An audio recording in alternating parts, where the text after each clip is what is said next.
خوشبختی ما در 3 جمله است: تجربه از دیروز، استفاده از امروز، امید به فردا.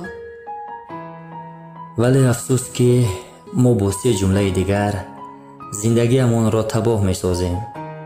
حسرت دیروز، تلافی امروز، ترس از فردا. هیچ یک مقداری از آرایش نمیتواند تا یک چهره زشت را بپوشاند. قلب زیبا از چهره زیبا زیباتر است. بعضی آدم‌ها از شنیدن دروغ بیزارند، ولی به گفتنشان هیچ مشکلی ندارند. حقیقت مثل فصلهای سال است. موسمش که آمد خودش روشن می شود. همه چیز وقتی خود را دارد. ضرور به شتاب کردن نیست. به جای رسیدم که نمیخواهم کسی کنارم باشد.